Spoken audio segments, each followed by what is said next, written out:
Hey, bienvenue dans ton Yann et Frank.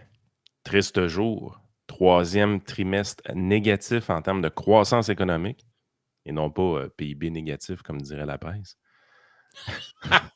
La presse puis les compétences en économie, ça va super bien. Fait dur. Hein? Ils l'ont-tu fait ce coup-ci? C'est là une couple de trimestres qui avait fait ça. Oh my God! Mais non, là, c'est. Récession, pas récession. Girard dit que non, c'en est une. Ah, la sémantique.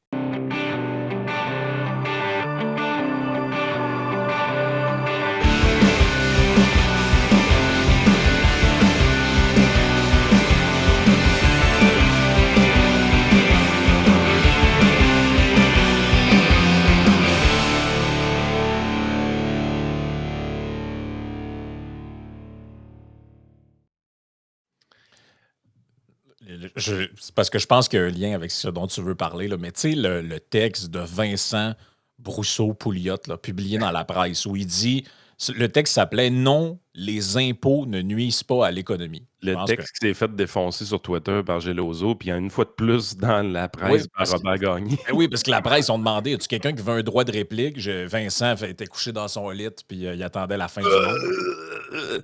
Mais il l'a fait pareil, mais il l'a fait sur Twitter. Il l'a fait sur Twitter. Ça a dû le mettre au feu, ça a dû leur remettre le feu au derrière. Et Robert Gagné, donc Robert Gagné, directeur du Centre de la productivité et de la prospérité au HEC Montréal, c'est de lui dont on avait parlé aussi, de son rapport sur la prospérité et la productivité au Québec. Ça, c'est tout relié. Tout ce que Yann va jaser après, c'est relié à ce qu'on est en train de dire. Donc, lui, ça réplique à Brousseau-Pouliot, il dit « Je me permets de répliquer à la chronique de Vincent Brousseau-Pouliot parue dans la presse le 19 mars dernier où il affirme sans aucune nuance qu'il est faux de prétendre qu'un fardeau fiscal plus lourd nuit à l'économie. Ce faisant, il critique directement la modeste baisse d'impôts consentie par le gouvernement l'an dernier. L'analyse du chroniqueur s'appuie sur des études économiques rigoureuses, mais dont les résultats sont valables en moyenne. Et dans ce cas, la moyenne est fortement influencée par un bon nombre de pays européens. Or, cette moyenne se prête très mal au cas du Québec pour deux raisons fondamentales qu'ignore complètement M. Brousseau-Pouliot. Un, le Québec n'est pas un pays européen. Nous appartenons à un espace économique totalement différent et dans cet espace, nous occupons la position de tête en matière de fardeau fiscal. Notre principal partenaire économique, les États-Unis, est environ 40 fois plus gros que nous et nous ne partageons pas la même monnaie. Il est aussi beaucoup plus riche que nous et offre un fardeau fiscal beaucoup moins lourd. Notre voisin immédiat, l'Ontario, avec lequel nous faisons beaucoup d'affaires, est 1,5 fois plus gros que nous, tout en présentant lui aussi un fardeau fiscal moins lourd que le nôtre. Notre fardeau fiscal plus lourd plombe la compétitivité de nos entreprises et par conséquent, celles-ci innovent moins, investissent moins et sont moins productives, ce qui a un effet sur notre niveau de vie. Bref, nous sommes plus pauvres. Deuxième point, l'analyse de Vincent Brousseau-Pouliot omet aussi de considérer la composition de notre fardeau fiscal. En Amérique du Nord, on taxe davantage les revenus et moins la consommation, avec la TPS et la TVQ au Québec, par exemple. En Europe, c'est exactement le contraire. Pourtant, la littérature économique est très claire à ce sujet. Les taxes les moins dommageables pour l'économie sont les taxes à la consommation. Malheureusement, le Québec nord-américain ne peut s'éloigner de l'équilibre fiscal en vigueur sur notre continent au risque de nuire davantage à la compétitivité de nos entreprises. Au Québec, nous utilisons un fardeau fiscal parmi les plus lourds de notre région du monde depuis presque 50 ans et nous sommes parmi les plus pauvres de cette région. Manifestement, la moyenne n'est pas représentative de notre situation particulière. Pour ma part, j'applaudis tout effort de réduction de notre fardeau fiscal. C'est de cette manière qu'on dynamisera notre économie et qu'on pourra se payer les services publics qu'on souhaite tout simplement parce que nous serons collectivement plus riches. Écoute, Frank, il y a un aspect qui est négligé du texte de Robert que j'aimerais ajouter. Admettons que ton système de santé est universel, puis que la prime d'assurance que tu paies pour ce système de santé-là soit publique, comme au Québec, Oui. et que le service est octroyé par le privé de manière compétitive. Tu peux avoir un fardeau fiscal élevé et malgré tout avoir de l'activité économique plus élevée juste en faisant cette mesure-là. Absolument. Tu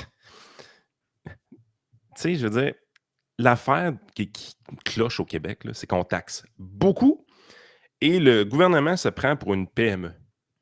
C'en est pas une. Je vous le Mais, jure que c'en est pas une. mais tu Mais sais, plutôt que de laisser le privé puis le secteur compétitif délivrer les services, il essaye de faire lui-même. Chris, il vous vend du vin. Les Français, là, c'est tout le gouvernement qui eux vend le vin. Ils ont des taxes élevées, mais c'est pas le gouvernement français qui vend le vin, calvaire. ah non. C'est... c'est- Ah c'est- non, c'est- même en France, il y a des hôpitaux privés, là. Calisse. C'est quoi, vous comprenez pas? Ah Tu non, peux mais avoir des services publics, tu peux taxer fortement pour ces services publics-là, mais tu n'es pas obligé de délivrer le service toi-même. Nous autres, c'est des fonds qui font tout. Puis les fonds, ils font rien. Mais je trouve que c'est un bon exemple de désinformation, ce qui a été fait dans la presse. Tu sais, eux autres, ils disent la désinformation, c'est dans des podcasts, Ah sur oui. Internet, dans leur sous-sol. C'est quoi déjà l'expression? Le podcast en bobette dans le sous-sol. Ça, regarde, je l'ai entendu à Je ma suis au connaissance. rez-de-chaussée. Je suis peut-être en bobette, mais je suis au rez-de-chaussée. OK? Come Ouais. Ben, moi, j'ai mis mes culottes aujourd'hui. Fait que je suis correct, là. Je suis pas en bobette. on. Non. By the way, j'ai jamais fait le podcast sans pantalon. Mais pour l'instant. Pour l'instant. C'est un bon exemple de désinformation parce qu'en gros, qu'est-ce que le gars fait? Les chiffres qu'il donne sont vrais. Les éléments de comparaison qu'il fait sont vrais. Tu sais, le gars, il n'a pas écrit de choses factuellement Ben, fausses. écoute, c'est un biais de confirmation à côté, Ben, là. c'est Tu sais, ça. Jean. Par contre, ce que Robert Gagné explique, c'est ouais, mais c'est parce que là, tu prends un cadre de référence qui n'est pas le bon. Puis ça, là, ça serait le fun que les maires communistes du Québec le comprennent, que les gens qui écrivent dans les médias le comprennent. Le Québec n'est pas un pays d'Europe. Les histoires d'aller à Copenhague pour aller voir des bicycles puis des trottinettes électriques puis des rues à sens unique puis dire hey, c'est parfait, on va faire ça à Montréal ou à Sherbrooke. Oui, mais vous êtes en Amérique du Nord, les amis. Il faudrait que ça vous rentre dans la tête à un moment donné. Toute notre société a été bâtie pas il y a 2000 ans, 1500 ans, 500 ans. Ça a été bâti il n'y a pas si longtemps que ça. La plupart des villes ont à peine une centaine d'années. Que ça n'a pas été bâti à l'époque des calèches puis tout ça. Là. C'est du cherry picking aussi, Frank. Oublie pas une chose, là. Les pays suédois, ils taxent, là. Les Scandinaves, ils taxent lourdement, puis il y a des services. Ouais, OK. C'est l'ancienneté, les syndicats, là. Ouais, puis comme on avait déjà vu avec Vincent, la grosse différence, puis ça revient au point que tu faisais précédemment, c'est que les pays scandinaves, comme par exemple la Norvège ayant en fait, je pense le niveau de vie le plus élevé au monde, c'est en Norvège, en termes de revenus disponibles par habitant. Ils ont aussi le plus gros fonds souverain au monde. Oui, merci. Mais l'autre point important, c'est que la redistribution se fait beaucoup plus directement que chez nous. Ça veut dire quoi? Ça veut dire que tu es riche, tu payes de l'impôt. L'impôt, qu'est-ce qu'ils font avec? Ils apprennent, ils font un chèque aux pauvres. Je tourne les coins ronds, mais vous comprenez l'idée. Ici, ils prennent Il y a un l'impôt, fonds, ils il y a font un un programme, puis au bout, mettons que le gouvernement a pris à Yann 1000 $ en disant c'est pour donner mettons, aider un pauvre. OK? On prend un chiffron pour donner une idée. En Norvège, il y a 900 piastres qui vont aux pauvres, 100 piastres pour qui se perd dans le niaisage, qui ont quand même un gouvernement là-bas. Ici, ils prennent 1000 à Yann, puis ils donnent 33 piastres aux pauvres. C'est un peu ça l'ordre qu'il faut comprendre. Vous comprenez, c'est des chiffres fictifs. J'essaie de vous expliquer le principe qu'il y a en arrière. L'aide, elle se fait direct plutôt que par des programmes. C'est un peu de notre faute. Parce que quand on identifie les problématiques, parce que Brousseau-Pouliot, tout ce qu'il fait, là, c'est essayer de répondre à une droite démagogique. Il se prend pour un journaliste, moi je sais. Fait qu'il est dans le biais de confirmation par-dessus la tête parce qu'il a vu un papier quelque part qui disait que les impôts, c'était pas grave. Il a fait yes! J'ai un argument! Enfin, je peux fermer la gueule à des gens qui sont tout le temps en train de dire qu'on est trop d'accès. Tu sais, il y a un bonheur à y penser. Imagine-toi, comme Francis Veil, qui a eu un bonheur hier à se rendre compte que hey, il y a quelqu'un qui dit que la taxe carbone, ça marche pour de vrai, man! Yes, sir! Eux autres, si quelqu'un peut dire du bien de Trudeau. Hey, c'est du biais de confirmation à côté. Il n'y a pas de réflexion, il n'y a rien. C'est un peu pourquoi je dis que c'est un peu de notre faute, c'est que nous, quand on arrive et qu'on identifie qu'est-ce qui va mal au Québec, qui est-ce qu'on pointe? On pointe le gouvernement, on dit le public, c'est de la merde. C'est pas tout à fait ça. Ce qui est de la merde, en réalité, c'est le monopole. Oui, effectivement. Puis ça, c'est le défaut qu'on a. C'est que ce qui marche bien, ce qui fonctionne bien, c'est pas le privé. Faites un monopole privé, ça va être de la style de merde. OK? Ce qui marche bien, c'est la compétition. C'est ça qui fonctionne bien. C'est la mise en compétition de diverses entités qui peuvent être publiques et privées sans aucun Ouais. problème. Puis ça, c'est ça qu'il faut qu'on se rende dans la tête. Puis même à droite, il faut qu'on ajuste un peu notre discours parce qu'en identifiant tout le temps le public comme étant le problème, mais ça leur donne l'opportunité de dire ben non, regarde, eux autres, ils taxent beaucoup puis on n'a pas de problème. Oui, mais ils ont une économie plus compétitive que la nôtre. Ils ont une économie plus productive que la nôtre. C'est directement les champs de compétences de Robert Gagné, by the way. Ben, Les- c'est le spécialiste au Québec de la chaire sur l'étude sur la productivité. Je pense qu'il sait de quoi il parle. Euh, Je pense qu'il sait de quoi il parle. S'il dit que le fardeau fiscal présentement est nuit, probablement qu'il a raison. Vous voulez garder vos taxes élevées parce que vous aimez ça payer des taxes comme des cochons? Pas de trouble. Mais Christy, organise-toi que les services publics soient de qualité. Nos services publics ne sont pas de qualité.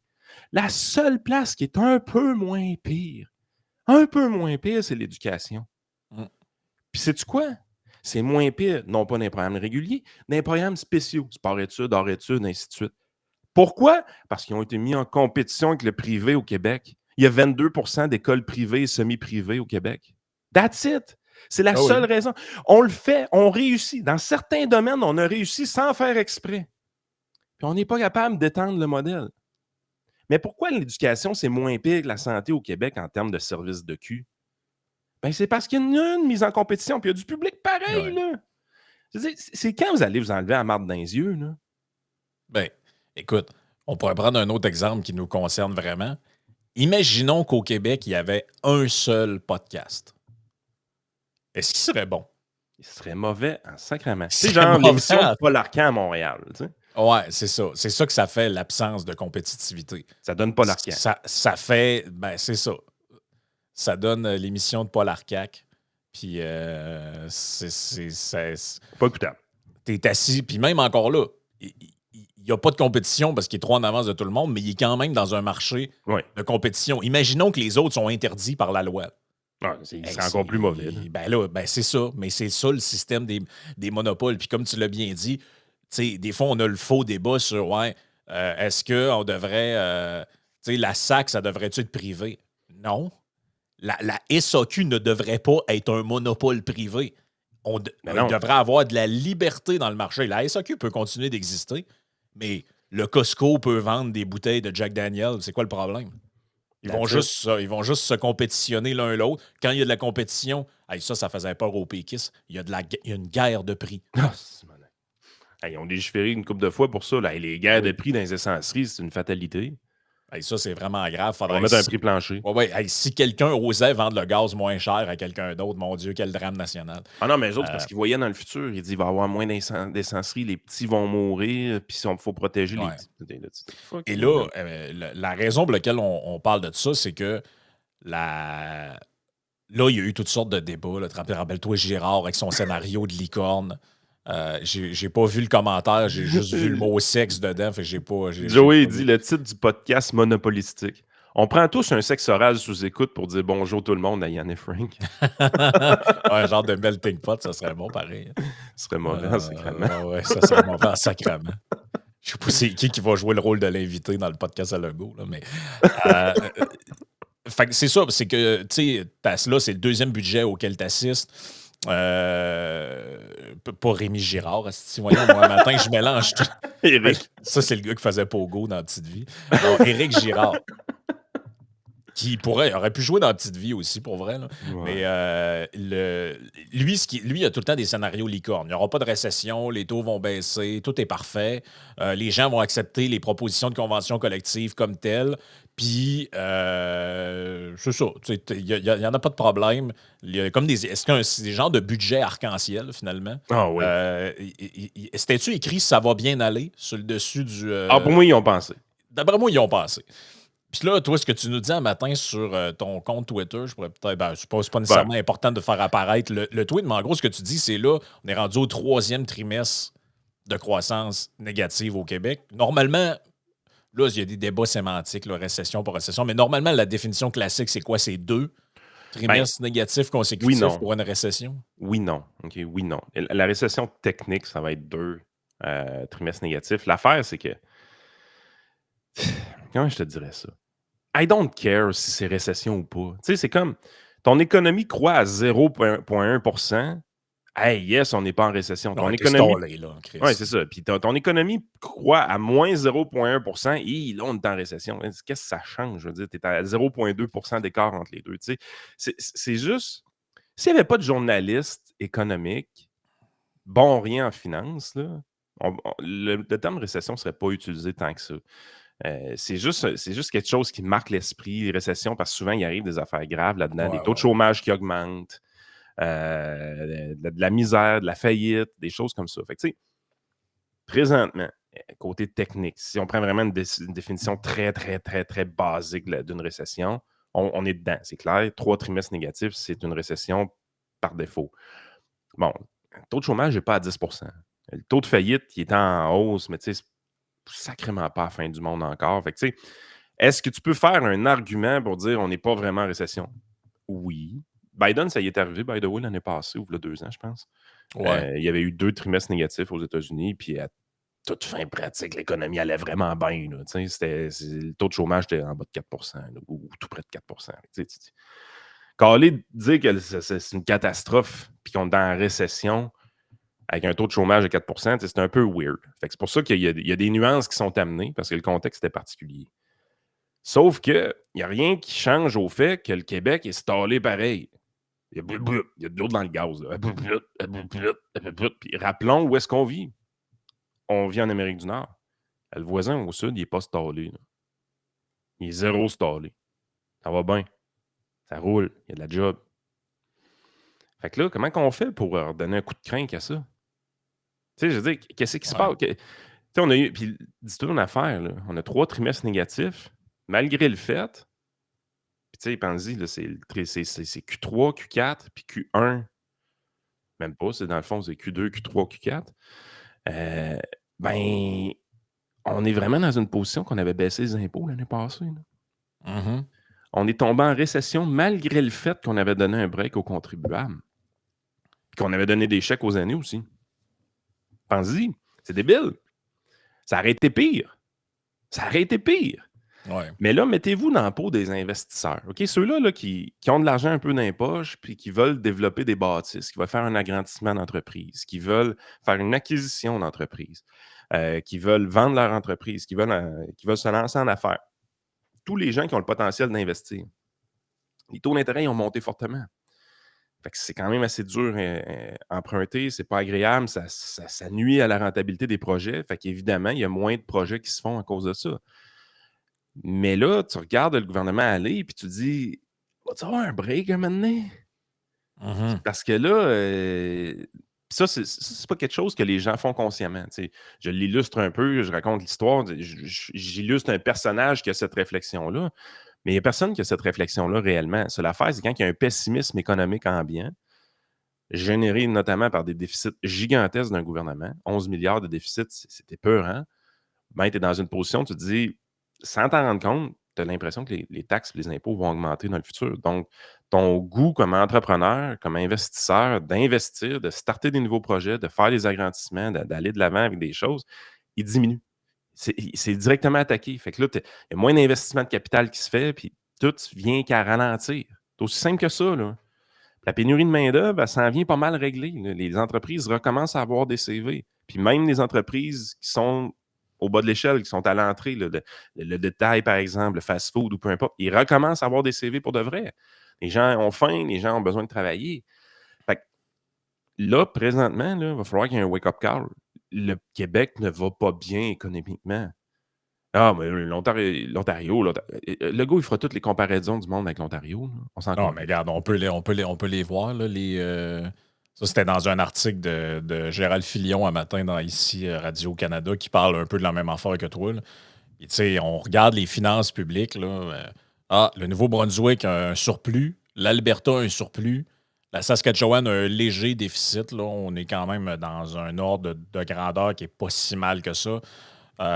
Terre-Neuve, Ville-du-Prince-Édouard, Nouvelle-Écosse, l'Ontario, le Québec, il y a juste finalement le BC qui est pire que nous autres. Là.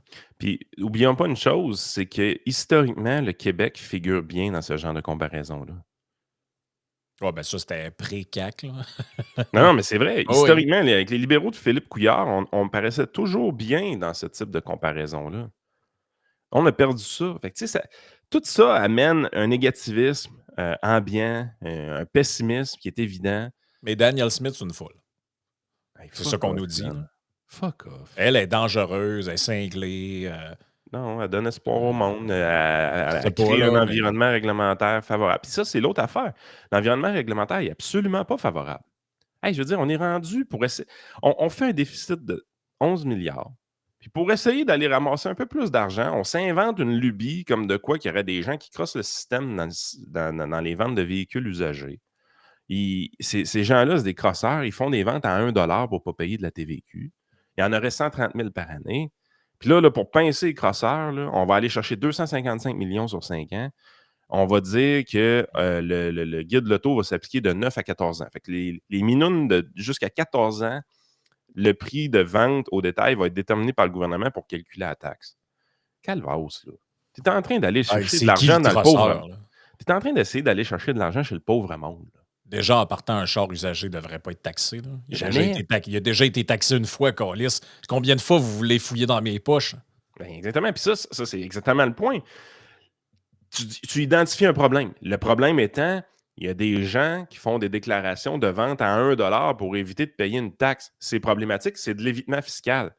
Hey, buddy, es-tu venu par la tête de te poser la question pourquoi les gens font de l'évitement fiscal sur un fucking Ça- char usagé? Hey, là, on est allé acheter des livres au Éco-Livre, Frank. Oui, Fucking allez-y. Éco-Livre. Une Oui. belle petite business, le fun. Tu as des livres que tu veux plus lire ou tu as déjà lu et tu ne reliras pas, genre un livre à François Legault. Tu crisses ça dans le bac, tu en vas porter ça là. Eux autres, ils arrivent puis ils trouvent quelqu'un qui va le racheter, ce livre-là. Oui. Mais Calvaire aussi, il charge la TVQ, man. Il charge la TVQ! Ben, C'est un surtout que. fucking livre usagé! À Ben, 2 piastres et 50. puis le plus drôle là-dedans, c'est qu'il n'y a pas de TVQ sur les livres neufs. C'est la TPS qu'il n'y a pas? Je pense qu'il n'y a Ou- pas de TVQ sur les. Moi, vous Il y en a remarquerez, une si des deux vous qu'on a. achetez. Ah, mais c'est-tu la TPS qu'on n'a pas? Ou ils C'est chargent la la T- TPS? Je pense que c'est la TVQ. Il n'y a pas de TVQ sur un livre neuf. Parce que c'est un bien culturel, puis c'était un affaire qui avait été négocié maintenant, ça. Mais ce serait pas impossible qu'il y ait la charge sur un livre usagé. Chris que ce serait pas impossible. Ben moi, elle avait des taxes sur sa facture, là. Ouais, je vois si elle avait les deux, j'ai pas checké. Mais tu t'en rends vite compte, c'est lequel, parce qu'il y en a une, c'est 5 Fait que 5 t'as acheté un livre Ouais. à 10 ça augmente pas ta facture beaucoup. Là. Mais Christy, on taxe les livres usagés, calvasse. Alors, Les commerçants dans les marchés aux puces, ils chargent des taxes. Man, un fucking marché aux puces, le gars, il charge des taxes parce qu'il y a une activité commerciale de biens usagés. Ça va! Les non, antiquaires chargent des taxes. Hey, la chaise a été construite il y a 150 ans, t'as retaxe. T'es-tu cave, sti? non, On peut-tu arrêter, là? non, faut qu'il arrête. Là. Mais tu sais, on le voit, là, ils ont un problème de dépenses, là, Chris, là, arrêtez. Là. Fait que, ils nous étouffent. Puis quand ils arrivent, on a une solution. Ah, le budget, ben, pas de problème, on va l'équilibrer ça. Le budget, il n'y a pas de trouble. On va taxer les biens usagés, on va taxer le pauvre monde. C'était la même affaire du temps de Bachan. Ils n'ont pas de vision. Là. Quand ils étaient dans la merde avec leur Québec dans le rouge, ils sont arrivés avec la taxe santé. Puis la raison pourquoi ils sont arrivés à la taxe santé, c'est qu'ils ont dit on ne peut pas augmenter l'impôt des riches. Les riches, ils ralentissent. À toutes les fois qu'on augmente les impôts des riches, tes astis de crosseurs-là, ils arrêtent de travailler ou ils travaillent moins. Crise de riches. Sont-tu fatigués, eux autres? T'essayes de lui voler de l'argent en bonne et due forme, Ouais, puis ils veulent pas. puis eux autres, ils acceptent pas ça, ils slackent le travail. Ils disent ah ouais, tu veux me taxer plus? Ben, je vais travailler moins. Christy qui pensait qu'il y a eux autres, les riches, des astis de crosseurs. Sérieusement, ça n'a pas de sens. Mais là, Oh, tu pensais comment? Avoue comment on était épais pareil. T'es rendu à c'est comme taxer pas pire. quelqu'un à 53, quelques %, puis tu penses qu'un jour, si jamais t'es dans le trouble, tu vas peut-être augmenter tes taxes sur ce gars-là. Ça se peut qu'il travaille plus pareil. Mais tu sais, Hey, c'est de la sodomie, 53, quelques %. Là. C'est de la putain de sodomie avec aucune vaseline. non, il n'y a pas de vaseline, il n'y a même pas de bave. C'est straight pipe de même. Mais comment je dirais ça? Ça, c'est tous les gens qui sont en train de péter des gaskettes en ce moment. Parce qu'il y a des gens, là, en ce moment, ils pètent des gaskettes. Là. Ils se rendent compte que, Chris, voyons, j'avais un taux variable, si ça a augmenté comme c'est pas possible. L'épicerie n'est pas achetable, il n'y a rien d'achetable. Je suis pas capable de me trouver un loyer. Attends un peu, je sais où tu t'en vas. Là. Je suis pas capable de trouver rien. C'est quoi l'histoire? Tout est cher, envie de broyer. Mais ça, c'est des gens que quand des personnes comme toi, comme moi, comme d'autres mondes disaient faites attention avec les dépenses du gouvernement pour la pandémie. On a tout compris que vous voulez éviter une crise économique en même temps qu'une crise sanitaire. Mais beaucoup de gens ont levé le flag en disant un moment donné, c'est trop. On en fait trop. Puis, tu sais, il y a plein d'États au sud de notre frontière que, oui, il y a eu un confinement, mais après ça, ils se sont calmés les nerfs. Ils ont arrêté un peu de dépenser. On s'est calmé. On a slacké la planche à billets un peu. Puis nous autres, ben, on avait des gens qui en redemandaient. Le party pyjama, est-ce que c'est le fun? Moi, j'en veux. En veux-tu, n'en v'là? J'en veux. J'en ai jamais assez. On avait une déesse du party pyjama, pareil. Oui, puis on avait ce qu'on appelle des maîtres confineurs et beaucoup de maîtres confineuses aussi. On avait Cécile Pfizer, on avait Diane Lamar, on avait, il y en avait plusieurs là, comme ça. Et dans les médias, on avait entre autres Geneviève Peterson Hard qui nous facts. disait enfermé chez moi, j'ai adoré. Et elle Ah. disait aussi et si je n'en veux pas, moi, de la vie d'avant? Aïe, aïe, man. Ça, c'était ce qu'il nous disait. Mais j'ai un autre 21 mai 2021. Ouais. Et j'ai un autre texte d'elle qui s'appelle Militant anti-mesures et fin de pandémie, dans lequel elle dit pourquoi les gens là, manifestent, là, c'est terminé. Après quoi ils vont s'insurger après, tu sais, dans le fond, c'est terminé. On revient comme avant, puis tu sais, il n'y en a pas de problème. Ces gens-là n'auront plus de cause. Et là, ça, Et c'est. tabarnache. Ouais. Aïe, aïe. Il m'en Ça, rappelle. c'est how it start, and now we're going to the future, which is now the present.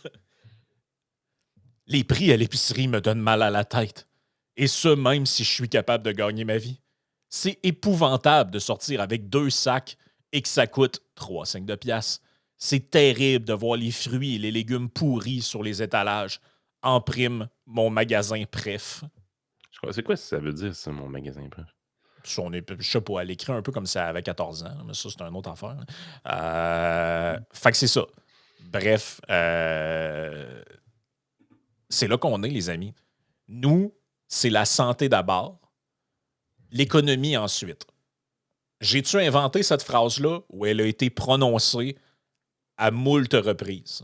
Ah, souvent. Souvent. Ben là, les amis, on ramasse les pots cassés de ça. Les déficits qui ont accumulé, oui, c'est beaucoup de nouvelles dépenses. Il y a beaucoup de cochonneries là-dedans. Ils l'ont avoué eux-mêmes que les dépenses COVID qui se sont inventées, là, les masques à 3 avoir, milliards. c'est 3 milliards par année dans le trou. Puis ça, là, c'était applaudi par tout le monde. C'est moi non, mais la santé d'abord, puis une vie n'a pas de prix. Man, Ben là, une vie n'a pas de prix, là. Regardez ce que ça vous coûte partout, puis posez-vous la question si c'est vrai. Là, je suis allé aux galeries de la capitale. Les galeries se sont vraiment remises à neuf. Pour vrai, là, tu sais, il y a plein de nouveaux magasins que je n'avais pas vus, je connaissais pas, puis des beaux magasins, puis un petit peu plus de magasins haut de gamme qu'avant. Fait que, tu sais, Ouais. tu commences à te douter que les galeries de la capitale semblent quand même en santé pas pire. On sait que ça a été tough pendant la pandémie. Ils prenaient tout ce qui passait pendant la pandémie. Tu sais, c'était pas facile là, pendant la pandémie. Fait qu'ils ont loué des grands locaux au gouvernement pour le centre de vaccination qu'ils ont mis là. Ouais. Quand tu pars, tu sais, t'es dans le gros centre d'achat de luxe, partout. Les jeux pour les enfants, les familles, tout ça. Quand tu arrives dans le bout du centre de la vaccination, c'est lettre. Même le gouvernement, quand il prend un espace dans un centre d'achat qui est rendu un centre d'achat de luxe quasiment, là, ben, il trouve le moyen que ça ait l'air d'avoir été fait dans les années 70, sacrément. Ah non, mais je te le dis, eux autres, tout ce qui touche se transforme en quelque chose de laid. Tout. C'est incroyable. Tu le Puis passes Megan Fox 2 semaines, si ça revient, c'est Brigitte Macron. C'est pas compliqué, là. Mais le pire, c'est qu'est-ce que ça fait encore dans un centre d'achat, un centre de vaccination? Man, les boomers sont rendus à 9 doses. Là. Je pense qu'ils sont corrects. Là. Ouais, là, Chris, ça finit quand, votre petite affaire, là? C'est donc. correct, là, à un moment donné, là. Hey, ça va être beau, là, le niaisage, là. Et là, tu sais, ils n'ont pas l'air non plus de comprendre là, que le style délire de la taxe carbone, là, maintenant, il va falloir en revenir de ça. Là, tu sais, je lisais le texte de, comment elle s'appelle, là, José Legault 2.0. Là. Ah, Elsie. Elsie. Là, elle a dit, hey, Poilievre, s'il raconte n'importe quoi, ce gars-là, c'est un crosseur. La taxe carbone, elle s'applique même pas au Québec. Puis Ah. toute la patente, c'est vraiment un crosseur. Hey, Puis mais il y a une leçon d'humilité qu'Elsie devrait prendre. Elsie, si tu vois un chiffre dans un texte, là, trouve-toi un autre sujet. Sérieusement. Là. ouais, ça pourrait. Là. Ça Ça pourrait être une va idée. mieux aller. Ça va mieux aller. Et là, tu sais, c'est parce que moi, je regarde des gens que je pense qu'on peut considérer comme sérieux, là. Entre autres The Food Professor, qui lui nous dit ouais, l'histoire des économistes qui endorse Hey, t'as peu, la. Elsie, sur son tweet, elle s'est fait ratio de solide. Hein? Ouais, mais ça, elle se fait souvent ratio, je te dirais. Elsie. Tabarouette, man. 403 commentaires, 128 likes. Ouais, mais son texte il est encore plus mauvais que celui de Vincent, pas tant de choses. Là. Ah. La taxe carbone va augmenter le 1er avril, une taxe qui appauvrit la classe moyenne et les plus pauvres, ceux qui polluent le plus ont pas de taxe carbone. Vous voulez laver plus blanc que blanc. Cette taxe ne s'applique même pas au Québec. Personne ne veut de cette taxe. Cela ne s'applique même pas au Québec. C'est ça l'argument qu'il y a là? Ah, c'est n'importe quoi, là. C'est n'importe quoi, là, ce qu'elle dit. Elle raconte vraiment n'importe quoi, puis je vais venir au tweet de Vincent après. Mais Charles Bois lui dit par rapport à l'histoire des économistes qui défendent ça, là, il dit je vais vous le mettre en français, il dit plusieurs économistes ont récemment endossé une lettre en faveur de la taxe carbone. Mais ne vous y trompez pas, cette initiative est portée par environnement.ca qui vise à mobiliser les universitaires pour contrer les critiques à l'égard de la taxe carbone. Il dit j'ai personnellement choisi de ne pas la signer parce que je pense qu'il y a des manières plus effectives de s'attaquer au changement climatique. Here is the actual letter, very partisan, particularly the last part. Et là, on a la lettre à la fin qui dit Unfortunately, the most vocal opponent of carbon pricing are not offering alternative policy to reduce emission or meet our climate goal. Ça, c'est pas vrai, ça. Ça, c'est carrément un mensonge qui est écrit dedans. Ouais. En gros, ce qu'il a dit, c'est ceux qui sont contre la taxe carbone, ils n'ont aucun plan ou aucune proposition pour réduire les émissions de gaz. C'est pas vrai. C'est Quand faux. tu dis, puis by the way, quand tu dis C'est faux. Environnement CA, c'est quoi? C'est Environnement Canada. Là. C'est le ministère. Oui, c'est le ministère. Mais moi, je comprends pas que des académiques reçoivent une invitation à signer un document écrit par le gouvernement puis qu'ils mettent le nom là-dessus. Man, c'est l'indépendance économique, vous arrêtez pas de nous parler de ça. Qu'est-ce que vous faites là? Non, écoute. Vous servez de mouthpiece au gouvernement. À quoi vous pensez? Non, jamais moi je signerai un affaire de même. Jamais, jamais, jamais, jamais. Mais bref, ça, c'est ce que Charles Bois avait à dire sur le truc. Allons voir ce que Vincent avait à répondre, notre ami Vincent Geloso, que je considère, mettons, plus crédible en termes d'économie qu'Elsie Lefebvre. Vous me pardonnerez, hein, c'est un préjugé peut-être de ma part. Là. Mais voici le tweet de Vincent. À propos de l'argument du Bloc québécois, que la taxe ne s'applique pas au Québec, la taxe carbone. Donc, l'argument du Bloc, qui est celui d'Elsie Lefebvre, hein, grosse surprise, c'est vrai, mais uniquement dans un sens légal. Rappelons une chose que les économistes disent souvent. Les distinctions légales sont généralement un piètre synonyme pour définir les effets d'une politique publique. Par exemple, on dit qu'une taxe X s'applique sur les producteurs qui vont la payer. Cependant, ce qui détermine qui paie véritablement, il faut regarder l'élasticité de l'offre et de la demande. Celui qui paie plus, c'est celui qui est le plus inélastique du point de vue du prix de la taxe. Ainsi, une taxe peut légalement être payée par le producteur, mais pratiquement, elle sera payée par le consommateur. Est-ce que sont capables de comprendre Nope. ce genre de truc-là? Donc, et conclusion, il est tout à fait possible que légalement, la taxe ne s'applique pas au Québec, mais qu'elle s'applique En pratique, les consommateurs québécois qui achètent des biens intermédiaires du reste du Canada peuvent payer la taxe si la demande pour ces biens est inélastique au prix. Tout ce que le Bloc peut dire, c'est que la taxe sur le carbone essaie de réduire le fardeau de la taxe pour les Québécois, mais il est 100% faux de faire l'équivalence entre l'argument légaliste que la taxe ne s'applique pas au Québec et l'idée que la taxe n'a aucun effet au Québec. Ce qui est tragique, et là, c'est le meilleur bout du tweet de Vincent, ce qui est tragique, c'est que le Bloc québécois a un député, Jean-Denis Garon. Ça, c'est le gars qui ressemble à Infoman, qui est un économiste en finances publiques, qui devrait connaître la distinction entre les deux. En fait, je sais qu'il la connaît. Il a littéralement écrit un article sur la taxation optimale qui requiert la distinction que je viens de faire. Ça veut dire que les nécessités politiques l'ont obligé à faire fi de ce qu'il sait afin de dire ce qui est politiquement utile. Et En d'autres mots, vous êtes des crosseurs. Et ils nous ont fait la même affaire, Yann, dans le temps de « Ah, il faut taxer Netflix ». Te rappelles-tu de ça? oui, c'est Puis la nous même autres, on affaire. disait « Ben voyons, mais C'est nous autres, c'est taxé. c'est nous autres qui va payer la taxe. » Officiellement, il n'y a pas un papier nulle part qui dit « Hey, le gouvernement charge une taxe aux Québécois. » Mais quand tu dis que Netflix doit maintenant percevoir la TPS ou la TVQ sur le service qu'ils vendent, ce que tu fais concrètement, donc en pratique, c'est que tu taxes les gens qui achètent le service. Et les gens qui achètent le service, c'est moi, c'est Yann, c'est Joey, c'est les auditeurs qui nous écoutent. Tout à Donc, fait. légalement, oui, elle a raison. La taxe carbone, il n'y a pas de taxe carbone fédérale au Québec pour l'instant. Mais en pratique, on la paye pareil.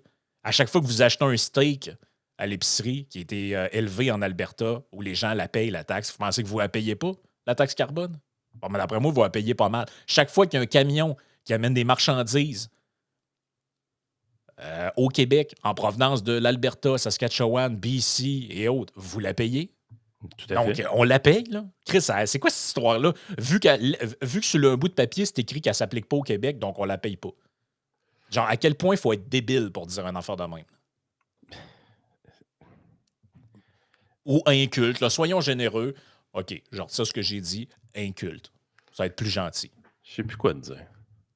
Moi, de voir des Mais moi, chroniqueurs, des journalistes investir du temps, des efforts, de la bave, puis des mots pour essayer de nous rentrer dans le fond de la gorge, que c'est correct de laisser tous les Canadiens se faire taxer sa taxe carbone, qu'on ne devrait pas s'occuper de ça, là. ben déjà, ça, c'est vraiment un argument cave à la base, là. Moi, je la comprends pas, là. On le sait tous, c'est pourquoi. Il y a un gars, croqueur de pommes, qui se promène partout dans le pays avec un slogan qui est Axe de taxe. Tout le monde comprend ça. Il y a du succès partout au pays, sauf dans le Dôme. Puis là, on dit, ouais, mais là, lui, le clown, là, avec son axe de taxe, il ne peut pas avoir de succès ici, là. Ça s'applique pas. Ça s'applique pas. Hey, Continuez de voter pour le gérant de Lapointe, là. Arrêtez de vous casser la tête avec la et- taxe. Ça s'applique pas, axe de taxe, axe de taxe. Qu'est-ce qu'il dit là? Ça s'applique pas au Québec.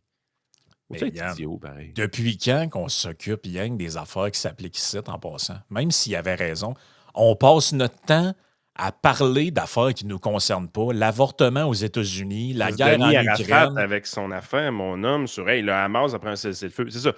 Denis oui. Arafat peut nous dire que ça prend un cessez-le-feu à Gaza, mais il ne faudrait pas qu'on se prononce sur la taxe carbone. D'après moi, le cessez-le-feu ne s'applique pas au Québec, là. J'ai juste ça à dire de même. La taxe carbone, ça ne me concerne pas, mais Gaza, ça me concerne. D'après moi, là, c'est quoi, en ordre de priorité, là, C'est des crosseurs. Ah, c'est des crosseurs. Il n'y a rien d'autre à dire que ça. Elsie Lefebvre pousse le Bloc québécois. Elsie Lefebvre est une militante. Vous en êtes conscient, j'espère? Tout le monde. C'est ça. Ouais, Puis j'espère le que les pire, gens c'est sont que conscients, là. le pire, c'est que c'est une militante de piètre qualité. De robot répété 50 fois à tout le monde qui t'insulte sur les réseaux sociaux que la taxe carbone ne s'applique pas au Québec. Man, t'as tort. Elle s'applique indirectement, mais elle s'applique. Et deuxièmement, C'est-tu ton seul argument?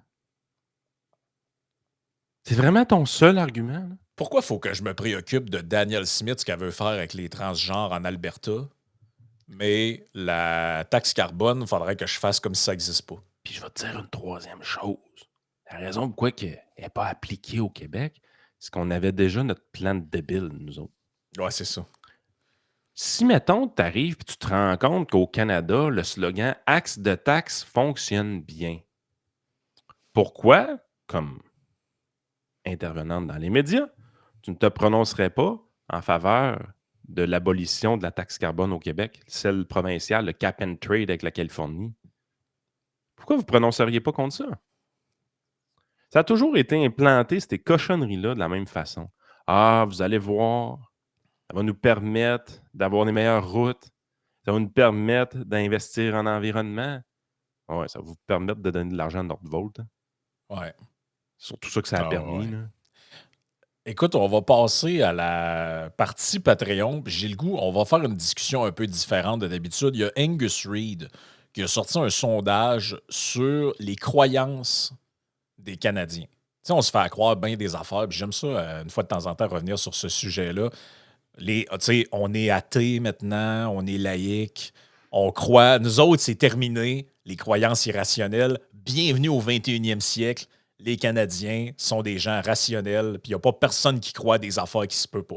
Fait qu'on va en parler dans la partie Patreon. Vous pouvez vous joindre à nous. On a ça, puis on a aussi des extraits de. Joey a des trucs dans sa console, donc on va vider la console. Puis Yes. on a aussi un extrait de Marie-France Bazot avec Stéphane Bureau qui, semble-t-il, est intéressant. Donc on va aller écouter ça derrière le paywall, chers auditeurs.